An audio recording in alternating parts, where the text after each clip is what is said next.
अग्निमीळे पुरोहितं यज्ञस्य देवमृत्विजं होतारं रत्नधातमम्। सर्वरक्षक परमपिता परमात्मा को याद करते हुए, जिनकी असीम कृपा से हम इस धरती पर आए हैं और इस धरती पर उस परमपिता परमात्मा की कृपा से हम सब लोगों को अन्न, जल, फल, फूल, औषधियाँ, वनस्पतियों से लेकर के इतने उत्तम उत्तम पदार्थों को हमको प्रदान किया है और उसके साथ साथ उन पदार्थों को जानने और उसको समझने और हम जिन कामनाओं को करते हैं और उन कामनाओं को पूर्ण करने के लिए चेष्टा करते हैं और हमारी जो मूल चाहत है कि हम सुख को प्राप्त करें, शांति को प्राप्त करें, उसको प्राप्त करने के लिए आवश्यक ज्ञान जो हमको वेद के माध्यम से दिया, ऐसे उस परमपिता परमात्मा को याद करते हुए, उनको कृतज्ञतापूर्वक प्रणाम करते हुए आइए हम वेदोपदेश के इस कार्यक्रम में वेदों में जो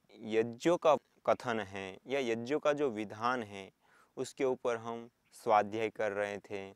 और वेदों में हमने देखा विभिन्न प्रक्रियाओं के माध्यम से जो यज्ञ की जो महत्ता है आम समाज के लिए या मनुष्य के लिए कहें या अन्य प्राणीगण के साथ साथ इस प्रकृति के संरक्षण के लिए, उसको हमने देखा। और उसमें जो हम यज्ञ करते हैं वह यज्ञ इतनी एक उत्तम प्रक्रिया बताया, इतनी एक उत्तम श्रेष्ठतम कर्म बता दिया कि उस कर्म को करने से कोई 1, 2 या 5 लाभ नहीं अपितु सहस्रों सहस्रों लाभों की हमको सूची गिना दी कि हमको जब यज्ञ करते हैं तो जो वर्षा का जल होता है वो हमको उत्तम प्राप्त होता है, वनस्पतियाँ, फल फूल ये सब हमको उत्तम प्राप्त होते हैं, जल हमको उत्तम प्राप्त होता है, स्वास्थ्य उत्तम प्राप्त होता है, हमारी मानसिक क्षमताएं जो हैं वो बढ़ती हैं, आत्मबल बढ़ता है, हमारा चित्त का शुद्धिकरण होता है, मन एकाग्र होता है, उसके साथ साथ इस सारे ब्रह्मांड में संतुलन तक स्थापित होता है। अयम यज्ञो भुवनस्य नाभि। तो कितने कितने लाभों को बताया जो हमने देखा। लेकिन ये जो यज्ञ है उस यज्ञ को आज वर्तमान परिप्रेक्ष्य में हम देखें तो आम सामान्य समाज के सामने एक क्रियाकर्म या कर्मकांड के रूप में उपस्थित हैं। जब किसी के सामने हम यज्ञ की बात करते हैं या यज्ञ करने के लिए कहते हैं तो लोगों को लगता है कोई एक कर्मकांड हमको करना है, कोई इस कर्मकांड से हम विशेष रूप से जैसे हम पूर्व काल में देखें या वर्तमान में भी देखें तो हम जब यज्ञ के साथ जुड़ते हैं तो एक पूजा पाठ इत्यादि की पद्धति एक कर्मकांड के रूप में हम देखते हैं और उसके साथ साथ हम उसके आध्यात्मिक लाभों की ओर प्रेरित होते हैं। जैसे अपने शास्त्रों में और हमारे पूर्वज लोगों ने जिस रूप में हमारे सामने प्रस्तुत किया तो उन्होंने जितने दृष्ट लाभ हमारे सामने प्रस्तुत नहीं किए उससे कई गुना ज़्यादा इस यज्ञ के माध्यम से अदृष्ट लाभों को हमारे सामने प्रस्तुत किया, जिसके कारण स्वरूप थोड़ा जो मनुष्यों का प्रवाह होता है वो लाभ को अधिक देख करके उस ओर बढ़ जाता है, उस ओर बह जाता है, जिसके कारण आज ज़्यादातर मनुष्य जो दृष्ट यज्ञ के लाभ हैं उसको छोड़ करके अदृष्ट लाभों को देखते हुए उस यज्ञ को अपनाता रहता है। लेकिन वास्तविकता यदि हम देखें तो यही है कि इस यज्ञ के दृष्ट लाभ तो है ही हैं, लेकिन इसके साथ साथ कई गुना ज़्यादा उससे अदृष्ट लाभ हैं जो सत्य हैं। लेकिन मनुष्य वर्तमान स्थिति के अनुसार जो वर्तमान में जो लोग हैं वो वर्तमान की स्थिति को देखते हैं कि वर्तमान में हमको क्या लाभ मिलता है, प्रत्यक्ष क्या लाभ मिलता है, दृष्ट क्या लाभ मिलता है, अदृष्ट लाभ मिला ना मिला, होगा ना होगा क्या पता। तो इन शंकाओं का जो समाधान है वो हम श्रुति वाक्यों से या श्रुति मंत्रों के माध्यम से हम कर सकते हैं। यदि हमको श्रुति में निष्ठा है, श्रद्धा है, श्रुति में विश्वास है तो हम निश्चित रूप से इनसे ऊपर उठ सकते हैं। लेकिन यदि हमको तब भी विश्वास नहीं हो पा रहा है तो कम से कम इसके हम दृष्ट लाभों को तो साक्षात कर ही रहे हैं, कर ही पा रहे हैं। तो उनके दृष्ट लाभों को देखते हुए हम इस यज्ञ को अपना सकते हैं, इस यज्ञ को समझ सकते हैं और इस यज्ञ को अपना करके उसका लाभ भी उठा सकते हैं। क्योंकि ये हमारे पूर्व काल में 1,96,08,53,119 वर्ष पुरानी ये भारतीय संस्कृति, ऋषि संस्कृति, वैदिक संस्कृति है। सा प्रथमा संस्कृति विश्ववाराह, ये जो विश्व की सर्वप्रथम जो संस्कृति थी वह वैदिक संस्कृति है। उस संस्कृति का मूल यदि हम कोई देखेंगे, उसका प्रतीक कोई हम देखेंगे तो वो यज्ञ है, हवन है, अग्निहोत्र है। और इन यज्ञों की ही बोलबाला पूर्व काल में हुआ करती थी। जिस समय हम देखें तो राजसूय यज्ञ से लेके अश्वमेघ यज्ञ से लेकर के अन्य अन्य कई सारे प्रकार के बड़े बड़े यज्ञ हुआ करते थे। और राजा महाराजा लोगों के महलों से लेकर के संत महात्माओं की कुटिया तक या आम सामान्य जन के परिवार तक सब जगह पे इन यज्ञों का बहुतायत में प्रचलन था। बहुत बड़ी मात्रा में लोग इस यज्ञ को किया करते थे और इसके लाभ भी इतने थे। जब ब्राह्मण ग्रंथों को लिखा गया उस समय के काल को हम देखें तो हमको दृष्टिगोचर होता है कि ब्राह्मण ग्रंथ जिस समय लिखे गए उस समय तो विशेष रूप से इस यज्ञ की ही बोलबाला रही है और उसके बाद भी लंबे समय तक इस यज्ञ का ही प्रचलन रहा है। लेकिन जब इसकी इतनी सारी महिमा लोगों को दिमाग में बिठा दी गई, इतनी सारी महिमा गाई गई, इतनी सारी महिमा बताई गई और उसका बहुत बड़ी मात्रा में प्रचलन हुआ और लोगों ने उसके लाभ भी उठाए, लेकिन कुछ स्वार्थ के वश आकर के जो लोग अपने स्वार्थ की पूर्णता के लिए इस यज्ञ में कुछ अपनी बातों को जोड़ने लग गए और कुछ बलि प्रथा इत्यादि को जोड़ करके ऐसा इस यज्ञ के साथ हिंसा का रूप पकड़ा दिया और उन्होंने इस देश में, इस राष्ट्र में, इस समाज में इतना बड़ा हिंसा का स्वरूप धारण कर लिया कि हम कल्पना भी नहीं कर सकते। तो इसलिए यह जो यज्ञ है उस यज्ञ की बोलबाला थी और आज भी बहुत बड़ी मात्रा में लोग जानते हैं, करते हैं और विभिन्न लाभों को उठाते हैं, लेकिन एक अलग समझ के माध्यम से, कोई तांत्रिक अवस्था के माध्यम से लेते हैं या कोई जो है ज्योतिष, वास्तुशास्त्र इत्यादि के समाधान के रूप में लेते हैं या कोई दूसरे जैसे गृह प्रवेश या अन्य कर्मकांडों के माध्यम से हम लेते हैं।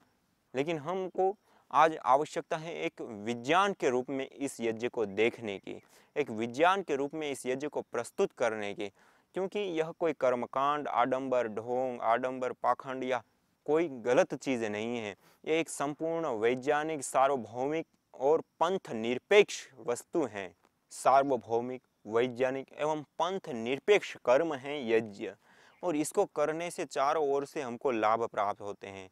परंतु जैसे मैंने आपको बताया कि बीच का कुछ ऐसा कालखंड आया जो लोगों की स्वार्थवशता के कारण इसमें जो विकृति आई, उन विकृतियों के कारण जो हिंसा का रूप धारण हुआ यज्ञों के माध्यम से, और वह जो हिंसा का रूप था उसको रोकने के लिए जो हमारे ऋषि मुनि जैसे महात्मा बुद्ध इत्यादि जो लोगों ने इस यज्ञ को मानने से इनकार किया और उन लोगों ने इस यज्ञ का तिरस्कार किया, क्योंकि उस समय बहुतायत में लोग यज्ञ को करते थे, यज्ञ को मानते थे और बहुतायत मात्रा में यज्ञ को किया जाता था, लेकिन उसमें बहुत बड़ा हिंसा का रूप धारण कर चुका था और उसको रोकना भी एक बहुत बड़ी चुनौती थी, बहुत बड़ा एक काम था, जिस काम को महात्मा बुद्ध जी ने किया और जिसके बाद ये धीरे धीरे विलुप्त सा होने लगा।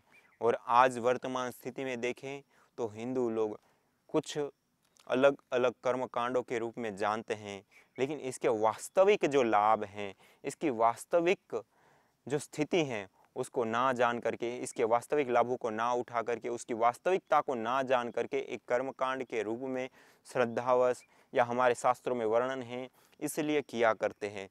लेकिन ये ऐसी ही चीज़ नहीं, अपितु एक अति उत्तम कर्म, अति श्रेष्ठ कर्म और सबको अपनाने योग्य हैं। और आज हम जिस वायु प्रदूषण से जूझ रहे हैं, आज देश ही नहीं पूरी दुनिया में जो वायु प्रदूषण फैला है, ग्लोबल वार्मिंग की समस्या जिसके कारण हुई है, ओजोन परत के क्षरण की समस्या है, ये ऐसी ज्वलंत समस्या आज देश ही नहीं पूरी दुनिया के लिए बन चुकी हैं और जिसके कारण हमारे भारत जैसे देश में 12 से 15 लाख लोग प्रति वर्ष मृत्यु के मुंह में समा जाते हैं।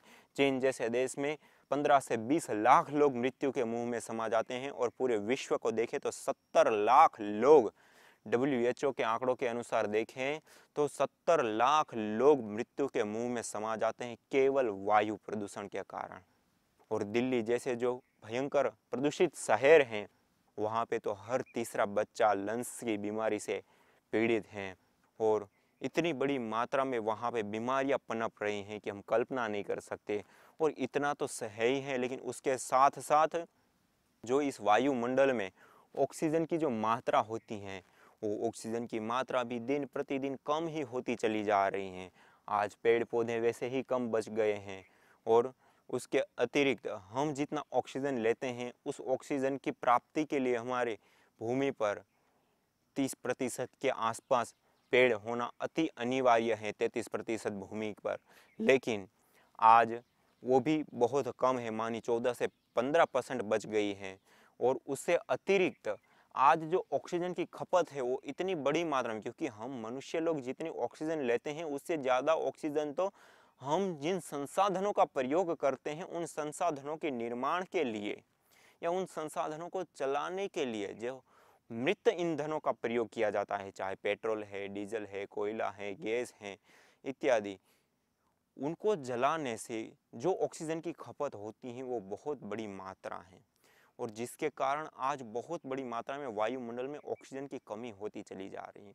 और इस ऑक्सीजन की कमी के कारण आज कैंसर जैसी जो घातक बीमारी है, मौत का जो दूत बन चुकी है, ऐसी बीमारी बहुत ही बड़ी मात्रा में आज देश ही नहीं पूरी दुनिया में फैल रही हैं। और उसका सबसे मुख्य कारण है ऑक्सीजन की कमी। हमारे शरीर में नॉर्मल सेल्स भी होते हैं और कैंसर सेल्स भी होते हैं, लेकिन जब हमारे शरीर में ऑक्सीजन की पर्याप्त मात्रा मिलती रहती है तो कैंसर सेल दबे रहते हैं, अर्थात जितनी आवश्यकता होती है इसके अनुसार मेंटेन रहते हैं और नॉर्मल सेल सशक्त, मजबूत और सही रहते हैं, तो हमारा जीवन सुचारू रूप से चलता है।